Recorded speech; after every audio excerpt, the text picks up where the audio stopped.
This is Defender Radio.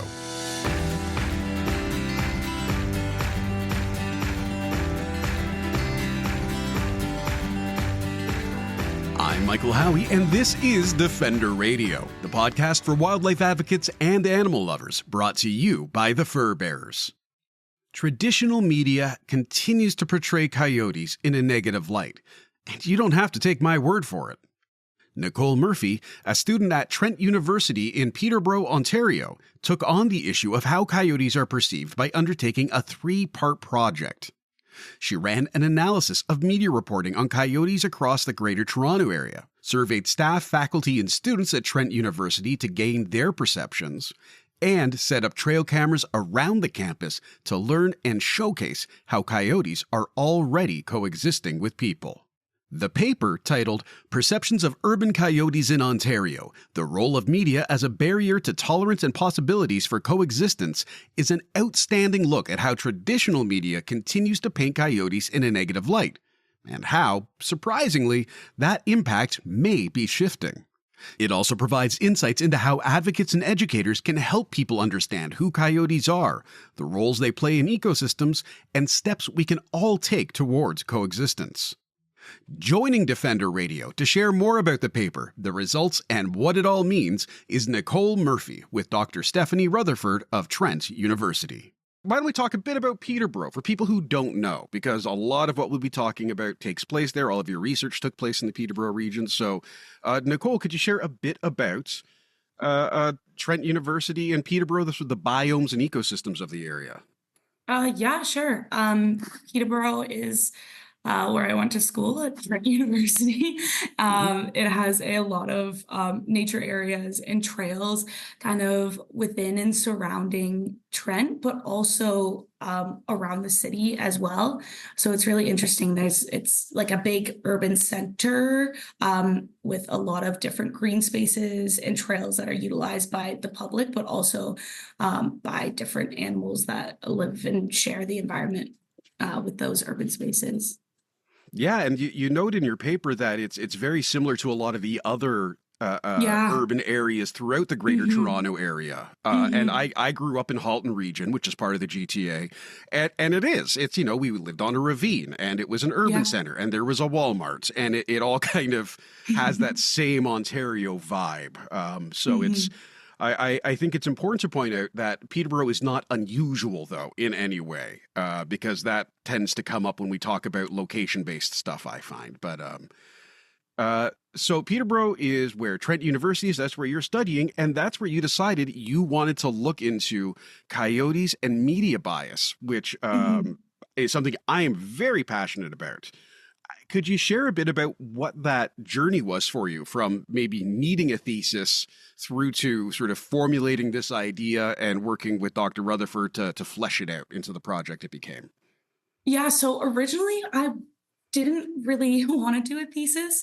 The summer before I started, I was looking more into like community-based research projects. My supervisor at the time, I was talking with her, and she had some connections with the ministry work that was being done with coyotes, and that was more science-based. And she suggested that I do a thesis, and kind of she would try to put me in contact with them.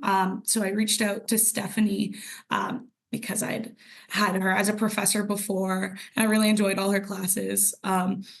So I reached out to her because I know she does wolf stuff as well, kind of to get her idea on that. And that's when I decided to do a thesis. And thankfully, Stephanie agreed to be my supervisor. However, the stuff with my supervisor kind of fell through. And Stephanie suggested doing a media analysis and looking more at the study side and how the media influences people's perceptions of coyotes within urban environments, which I thought was really cool.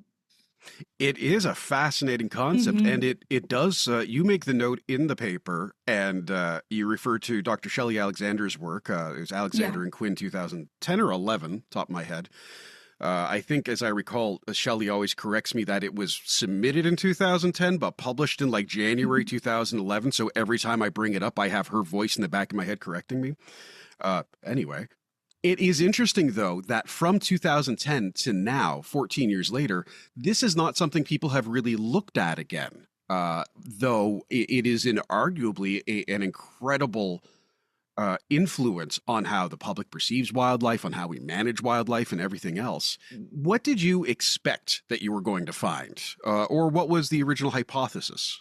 Yeah, so originally, I thought that the media would portray coyotes in a negative way, trying, spreading fear and misinformation about them to the public. And I had thought that the public would also share that perception as well. However, we found that the media did portray coyotes negatively, but the public did not share those perceptions.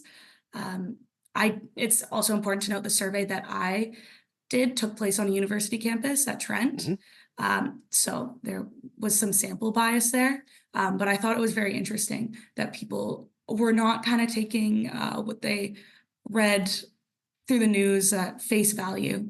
I feel like there's the other piece I think that's important here is that like given the sample bias, the one thing that emerged from the survey is that lots of younger people aren't reading print news.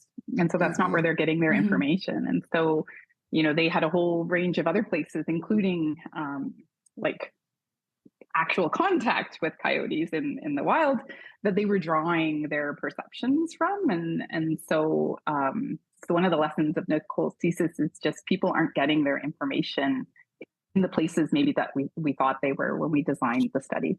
Yeah.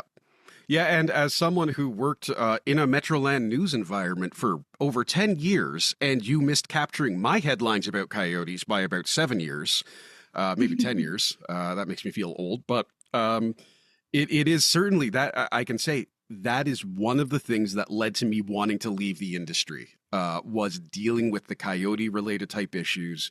The headlines you pointed out in the study are ones that I have pointed out in my presentations about media sensationalism, and they're conversations I had with other editors and journalists of, I don't think you're doing anyone a favor by calling this an attack. Someone's off-leash dogs rushed a coyote, the coyote bit the dog and ran away. How is that an attack? And it would just fall on deaf ears. Because that's, in my opinion, that's what's expected of the story, is we are doing something exciting. The concept of if it bleeds, it leads is true. It works, unfortunately. And I'm going to get more into the media analysis. I did want to address at the top, though, you did 3 different elements in this paper, which I found very interesting and compelling. There's the media analysis that we'll get a little more into. You did a survey of faculty, staff, and students at Trent, and you used trail cameras to collect data about local coyotes. Why was it important to include all 3 of those components as opposed to just an analysis or just a survey or just trail cams? Yeah, so I kind of wanted to connect all 3. I feel like we already know that the media portrays coyotes in a negative way. I wanted to see if that's actually impacting our view of coyotes. And I did that through the survey. And then with the trail cameras, there's some construction going on at Trent in one of the parks we found that coyotes use a lot. And we wanted to kind of look at why these green areas in these parks are so important for creating coexistence and allowing habitat and space for coyotes to coexist with humans in urban areas as well. And you note the anthropocentric needs, anthropogenic needs, one of the two, are addressed when we talk about city planning and stuff. And I'm going to, there's so much in this I enjoyed reading just, and plays into what I do both personally and professionally for my job. So there's lots there I want to get into, and I'm overwhelming myself with my notes. Let's start though. We'll go back into the news media portrayals. When I saw you were doing this, I was really curious. As I said, Dr. Shelley Alexander's work was very informative to me back in 2010. and I continue to rely on it. And back in my head, I was rooting for the media, thinking, no, you know what? In the 14 years, they figured it out. The key was me leaving the industry. Then everyone, oh, no, we lost them. It's because of how we talk about coyotes. And they figured it out. But I don't think that's necessarily what the content analysis shows. Could you, I just got real side-eye head shake from Dr. Rutherford there on the video call. Could you share a bit? Like, what did you see? What are the quantitative realities of how media are portraying coyotes? Yeah, so I think it was like 49% of the articles that I had analyzed portrayed coyotes in a negative way. And I think that has a bit to do with negativity bias, and the fact that if you kind of put an article out about a coyote attacking someone, that'll draw more attention than just like, oh, there was this cool coyote in the park and it didn't really do anything. Yeah, so that was interesting. And also the words that they used to describe coyotes was very interesting as well. We saw words like attack or fear or wild were used quite a lot. Yeah, and aggressive popped a lot as well. Yeah, aggressive you did a as wonderful well. word cloud that showcased that. And it was of the 25 most commonly occurring words, 64% of them were classified as negative descriptors. Yeah. 20% were neutral and 16% were positive. I again, it's a frustrating reality of knowing the media well enough to say it doesn't surprise me in that good things typically aren't news. So it's that weird, yeah, they wouldn't write it, like, as you said, they're not going to say, oh, we saw a coyote today. Like, you know, I tell my partner, I saw the cutest dog today. You know, it's great to share, maybe not news. But it does very much show that most of what is being put out by the media and traditional venues is negative. And we as social beings, when we see negative, we take on negative. When we're told something's negative, we believe it's negative. But when we then compare that over to your study, it doesn't necessarily translate in a way that one would expect. And you already mentioned a bit about that. Could you speak a little more about why we think that the folks at Trent maybe aren't seeing coyotes in a negative light, despite the fact that print media is very much portraying them that way? Yeah, well, a lot of the sources of knowledge that people were getting about coyotes, they weren't from the print news media. It was from firsthand experiences and nature documentaries. So I think just the nature of how they're coming into contact with coyotes, they're not fearful of them. They don't have negative interpretations of coyotes if they're just seeing them in their local ravine, just minding their own business or learning about them through different nature documentaries. I think that maybe sheds more of a positive, more realistic look into coyote life than these sensationalized news headlines or news articles do. I think there's an interesting question here about the degree to which how much the media drives perceptions of coyotes and how much they reflect of coyotes. Because I think if you did the survey outside of Trent University, you'd have very different responses. And we currently have a lot of coyote conflict, if you want to put it, or encounters, I think is maybe a better way of framing it, in a town just north of here called Astley, that has generated a bit of a firestorm around the presence, the like too muchness of coyotes. There's just too much of them, right? Yeah.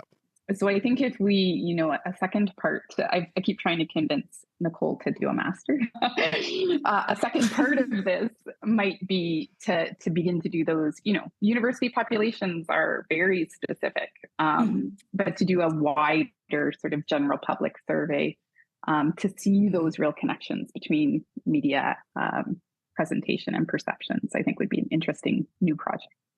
Absolutely. And what would be really fascinating, too, is specifically using Peterborough, because Peterborough, in my experience, and I am sure I will receive letters from the Chamber of Commerce about this, but Peterborough is very much a community where hunting, trapping, more traditional rural activities take place. There's a lot more of that in the area. And I would imagine, again, not knowing, but I would imagine that will influence people's perceptions, because that's when you get into, maybe more folklore, or I heard someone tell me a thing about a thing, as opposed to, as you've noted, direct research.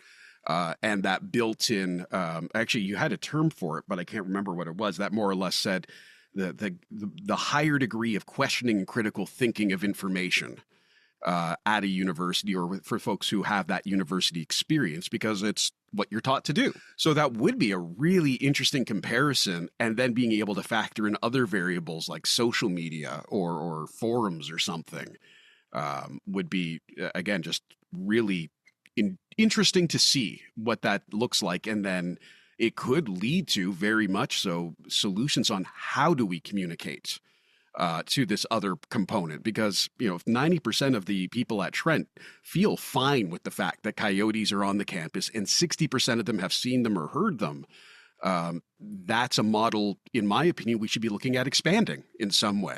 A great deal of understanding. Having gone through this process, do you think that there is an overly sensationalized fear of coyotes in general in our communities? Even though there is, we have quantitative data that suggests people aren't afraid. I'm curious, is there still perhaps an underlying awareness or worry or fear about coyotes, even within the folks who say, yep, I'm okay with it? Yeah, I think that within the general population, like not looking at university campuses, there's more of a fear, and I'd say like a misunderstanding about coyotes.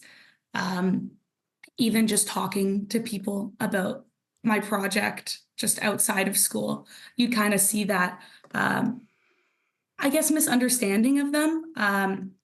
Whereas like people think, oh, they'll just come at me for no reason, or my dog, or they don't know how to handle those situations.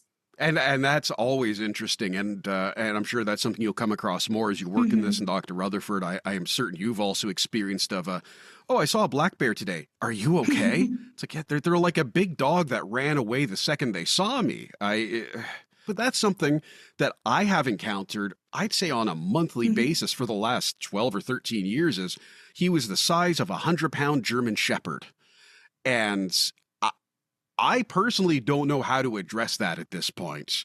I'm wondering, Dr. Rutherford, is that something that you've had some success in trying to sort of disarm, perhaps? I'm not sure what the right word for sort of countering that narrative would be, but it does feel like you need to disarm someone of their fear and perception so they understand a bit better who a coyote is. Yeah, and I think, I think it's such a great question. And I think Nicole tried to do some of this work, particularly with the trail cameras, right? Because part of the goal of that was to show what actual coyote life is. And it's not interacting with humans on a regular basis. And in fact, we found some evidence that coyotes avoid humans where they can, right? Yeah. Like there would be somebody walking on a trail, and then 20 minutes later, a coyote would appear, but never once did we see an interaction. Never once did we see an interaction, although we counted the number of off-leash dogs, and it was some astronomical number. Because lots of people use the trails around Trent to walk their dogs and don't keep them on leash. And never once was there an interaction. So I think reminding people that coyotes are actually living as part of our urban fabric, and most of us don't know about that in any real way, is I think maybe a good place to start that conversation. Like, they're just living their lives, right? But the problem becomes, and Nicole and I talked a lot about this, and had some tears about it too, or at least I did. When natural areas where they can, live in somewhat compromised lives, right? Because they are close to urban centers, and they can be, there can be sort of negative action taken towards them. But when you destroy even those natural areas, there is nowhere else for them to go but people's backyards. And that's where things get I live right by one of the nature areas that has, there's going to be development on, and I had a coyote in my backyard 2 weeks ago. And the neighbors are upset, and what about the dogs? And I was like, well, where did you think it was going to go? So this is part of a bigger, I think, like the way that we mediate some of this fear and anxiety is to make it part of a bigger conservation story, right? Mm-hmm. Like, if you don't want them in your backyard, we need to actually work to have places where they can live well. So yeah, that's been my approach. Well, and that's a really important consideration. One of the challenges I had when I started writing about wildlife as a journalist was trying to explain issues related to connectivity, which to me felt very obvious. You look at a map and you go, oh, people are complaining about a coyote on this ravine, and you look at the overhead, and 3 blocks away, they just completely raised a field and put in a car dealership. So it's, you literally took away the place they were hanging out so they could avoid you. Where are they supposed to go? And coyotes are, as people in the study, I think 23% people said, coyotes are smart and adaptable. They're brilliant animals. They are incredible at finding a way. Them and raccoons are going to rule the world someday, I think. Maybe in like a cool, was it Jets and the Sharks? But that does become a difficult question, and it compounds itself. And I'm going to read a line. Humans see urban areas as human-dominated. Therefore, anything that challenges this idea becomes a problem. Van Patter, 2022. It's a very important note. This comes up when we talk about wildlife. It also comes up in landscaping and in ecosystem restoration, some other stuff that I've been doing on my free time. And I think it is one of the great challenges for the century for humanity. And this is a very clear example of how those issues, those philosophies start to pile up against each other and create dissonance and issues. How do we move past that, do you think? Does this study help sort of illustrate the issue and provide solutions, or does it just outline the need for greater conversation and research? Yeah, I'd say that's a pretty hard question, how to move past our own. Yeah, just fix everything. Yeah. That can be the master's project. I think it is about understanding that our environments and our areas, well, yes, we see them as human dominated and built for humans. Other animals live here as well, and we need to account for their needs and their lives in order to promote coexistence, not just with coyotes, but with wildlife and with other species in general. Because if we don't leave space for them or habitat for them or anything like that, then there'll be like this encroachment on human areas because we are encroaching on their habitat. So where else are they to go? I've been thinking about this a lot lately. Well, I guess it's the thing I only think about, maybe. But I'm working on a paper with a colleague in Australia about animal-state relations. The one thing that we've been thinking through is, how do you change institutions to recognize animal culture as fundamental? Like, how do you build a recognition and acknowledgement and a right to life and liberty and non-interference into our sort of national and international institutions, not just related to conservation, but across the kind of interstate system, so that, like from things like, that the World Trade Organization needs to consider the animal cultures of domesticated animals in their negotiations around agriculture, down to what does urban planning for climate change look like from a multi-species perspective. And I think maybe one of the answers is actually just starting to build those questions into our existing institutions and frameworks, and then pushing those institutions and frameworks away from an anthropocentric perspective. But that's a long, generational task, perhaps. But that's what a lot of the big problems we're going to require, though, is educating today so tomorrow the work can happen. Unfortunately, we may not be able to be as much a part of that solution as we want, given how time likes to flow in a linear, annoying fashion. I like to ask a question about coexistence in general, because I find a lot of conversations, it can kind of go sideways because people don't know what coexistence necessarily looks like. And I find there's this sort of odd anxiety that coexistence means, a coyote's going to move in next door to the side split bungalow and play heavy metal at 3 a.m. every night ongoing. And then when you're not looking, hop the fence, steal your garden veggies or your dog and run away back to their house with Metallica playing. Shout out Metallica. So could you share maybe what does coexistence mean in a more practical sense, that will maybe help as people are listening to this understand what it is that we're talking about and what that looks like? I think it has to do a lot with what we were talking about before, kind of like urban development and planning of our cities and human environments to incorporate more thoughts on like how do animals use this space and how is this going to impact the local wildlife and how can we create areas, because it's not feasible to just say like no more urban development. We can't have any more development, but we can look at how is this impacting the wildlife around this local area and how can we minimize those impacts and leave space for these animals to live and to inhabit. And in the case of coyotes, we saw that they are avoiding humans. So how can we leave areas for them to be able to do that comfortably and safely? So then they're not forced to be in our backyards. Well, it's great. And I think there's solutions already available. We can see some of them out there in the real world. Underpasses and overpasses for wildlife crossings are a classic example of that. Turtle passages under major roads connecting wetlands. And again, it goes into that idea of ecosystem connectivity from what I've read. So it's, yes, we might be creating these green spaces. This isn't that great, but can any of the animals get from one green space to the other without going through, a parking garage or something? And if not, how do we address that? You're laughing again, Dr. Rutherford, but I've been in Toronto enough to see raccoons do all kinds of interesting things. No, crossing the parking lot made me laugh. I just wanted to add one thing to what Nicole said about coexistence, which for me feels really important. It also needs to be about the willingness to share risk.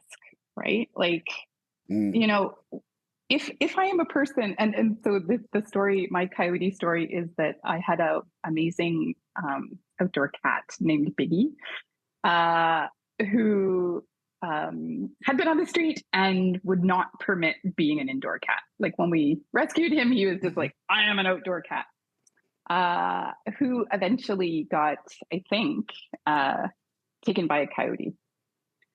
Which is very sad for my family. But I was also like, well, those are the risks that I took, right? Like those are the choices that I made for him to have what it felt like. And I know this can be controversial with people, so I hope you don't get calls about me being a bad cat owner. But what I felt like was his best life. And then the risk of that was that, he might be predated on. Like that might be a thing that happened. And it did. And so my reaction was not that I should go out and kill the coyote. The reaction was we share space together. And as a result, we have to share the risk that comes with living together. And I think that, there's lots of things that we can do, but that sort of mindset shift is the one big thing that I think folks need to embrace. Yeah, and that's a tricky one to talk about, especially with folks who have lost a pet. All of us are animal lovers. We're all pet lovers. We've all lost what feels like part of our soul when we've lost an animal in our lives. So I think it's harder to communicate that empathy in a time of grief. But it is very true. In Hamilton, there's one neighborhood, I recall, right along the escarpment, where there was a bunch of signs up, people saying, my cat's missing, a coyote got them. Be aware of coyotes. And it is an incredibly road-dense area. So there's lots of vehicle traffic. There are 2 separate train tracks. There are off-leash roaming dogs. There are mesocarnivores of every possible type. There are birds of prey. There are disease. Like there's the agencies that go out and pick up cats. There's other people who go, hey, kitty, you're mine now. There's so many possibilities, but people just jump right to coyote. And that for me has been a very difficult thing to get past. But I do think a lot of what you're showing in this paper and through this conversation is education really does need to play a significant role in helping people understand. And I think that speaking again to the trail cams, you included something that really jumped off the page to me in that coyotes are avoiding people and dogs. That's a sign that coexistence is already happening. And it was a very like exciting moment because it's a great example of, well, they're doing the work. Why can't we do the work? They are trying to avoid us. They are saying, hey, I don't trust that guy in his Shih Tzu. I'm going to stay over here. Why can't we then say, okay, Shih Tzu, you're staying on a leash in this area? Or we'll go to this designated off-leash area where wildlife maybe knows to avoid and we can fence and do all that kind of stuff. So I do think there is a lot of potential storytelling there that can really help as well using the trail cameras. I do want to ask, though, you note the importance of using the trail cams, and I'm curious, this could also be something fascinating for the masters we're all expecting you to do now. The use of home surveillance technology in my line of work has been a problem because people get this glimpse of something happening out their back door at 2 a.m. They see a coyote walk through their yard, and all of a sudden there was a coyote in my yard at 2 a.m. We have to call the police. And it in one way, that technology allows us to see the incredible stories that we're talking about and how much work coyotes have to do and how stressful it must be to be an urban coyote. But the exact same technology also allows sort of fantastic stories to be created that don't have any basis in what's actually happening. For me, the rule in trying to understand behavior started with what would a dog do in this situation? And I know they're not the same, but it gave me my starting point. Do either of you have thoughts on how we can explain behaviors? Other great examples are luring that I've written about, and I note on your website, Nicole, you included as one of those myths of coyotes don't lure and bait dogs. Dogs follow coyotes, and coyotes go back to their family because some freaky dog is following them. And what do you do when someone's following you? You go home. But is there a way that maybe traditional media, social media, or any of these other communication tools can be used to try and showcase how to interpret some of that behavior? Yeah, I mean, it's a great question. And, I think the reason that we, and lots of people, including us, chose trail cameras is because they're non-invasive, right? So, Yeah. Animals can go, radio collaring can be a pretty effective way of understanding animal life, but it also requires you to intervene in the lives of animals in ways that I think can be really beneficial, but we weren't super comfortable with. The one thing you mentioned, Shelley Alexander, and her and I have cooked up a project around wolves and coyotes in Canada, along with some other folks, including fur bears. And one of the things that she has been doing for the last 5 years on the University of Calgary campus is she's tracking a multi-generational family of coyotes. Like it's kind of this wow. like through trail cameras. And so she has this archive, this tremendous archive of images, like thousands of images of this coyote family over the course of their lifetimes and then their offspring and all of those sorts of things that she's going to work to, or maybe Nicole will, if it's a master's project, work to code and analyze and try to understand what those images tell us about coyote life and behavior and practices and engagement with humans in the aims of putting together a documentary that sort of catalogs their life. So that's the kind of knowledge dissemination piece. It's like, how do you move this to the public? It would be through a documentary. But I think this sort of, having, I agree with you, the technology that you have a trail cam in your backyard and you see something and you get upset about it, or it feels like an invasion of your space is one thing, because it's this moment in time.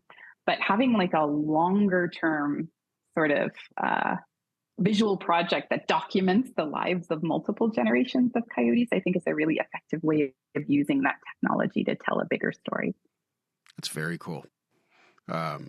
Nicole, did you have any thoughts on that, sort of how to showcase coyote stories or talk about their behavior in a way that can be constructive for the public? Yeah, kind of going off of what Stephanie said, in the survey, people noted that one of their main knowledge sources of coyotes was from nature documentaries. So having an understanding, a more complete understanding, I guess, of coyote life and how they move and how they live, rather than just like a snapshot or just one picture, where you have that photo, but you still have that same mindset that the coyote is invading on your property, rather than the coyotes just moving through, which maybe a longer form type of media, like a documentary, would be able to convey a bit better and a bit more clearly than just like one photo that you have of a coyote on your property. Yeah, that's a great point. And I think it also speaks to the personal trouble I have in communicating some of the ecosystem stuff, because again, to me, it's very logical and intuitive of if this, then that, or because X, then Y. It just makes sense in a lot of ways, but it requires an acceptance of a lot of information to get to that point, I think. And it's challenging that idea that, yes, you, the bank, and the government agree that this is your property. No one else cares in terms of everything else that lives on this planet. So it's certainly a challenge in trying to communicate it. But I think, again, the more work we see like this, the closer we get to those solutions and truly implementing them. And I did want to mention that you did receive the Fur Bear Scholarship, Science Scholarship last year, I believe. That was part of this project. Could you share a bit about the impact that had for you and the project results? Yeah, it had a major impact on this project. I wouldn't be able to have purchased the trail cameras without the scholarship funding from the Fur Bears, which I think we would have been able to do a media analysis and a survey, and that's just it. But I think it's a bigger impact and helps us understand more about coyotes and how they're living and how they're interacting with people, and already having that coexistence. That's all through the trail cameras and the information that we gathered from that. Yeah. That's awesome. Yeah. I also want to take a moment. You shout out in this, and she is always deserving of a shout out. Coyote Watch Canada and Leslie Sampson helped you with some of this. So I want to say hi, Leslie. Thank you. Because she is one of my favorite people. But it's always great to work with Coyote Watch Canada. They put out just a plethora of outstanding information and educational work that really helps, I think, folks get past perceptions and into understanding, which is very much, I think, the goal of a lot of this. And to wrap up, is there anything that you would like the public to know, maybe just in general, or other people who are interested in this kind of work, about coyotes, about the importance of the ongoing research, or anything like that? Yeah, I guess not to just believe anything that you hear and any little snapshot of information, kind of look more into it. And that coyotes are really cool. And if you see a coyote in your neighborhood or in your ravine or just passing through, that's a good thing. And that's a sign of a healthy, balanced ecosystem. And you shouldn't be scared. It's a good sign. Love it. It's like mushrooms in a lawn. Yeah. It means you have healthy soil. Dr. Rutherford, do you have any concluding thoughts? Oh, yeah. I have so many, but I'm trying to go on. I guess I would just add to what Nicole said, that it is, you should welcome coyotes in the places that we live, but don't try to interfere with them. Don't try to pet them. Don't try to get your dog to play. They need autonomy, right? And that autonomy comes through broader work on maintaining green spaces in urban areas and in agricultural areas too. So yeah, enjoy them from a distance. That might be my take home. I want to thank Nicole and Dr. Rutherford for their time and encourage everyone to check the show notes this week to see links to their websites, content, and more. I also want to thank Nicole for her important contributions to the essential research on how we can better understand our relationships with wildlife, nature, and head toward a kinder future. That's it for this week, folks. Thank you for listening and for all that you do for the animals. Until next time, I'm Michael Howie for Defender Radio and the Fur Bearers, reminding you to stay informed and stay strong.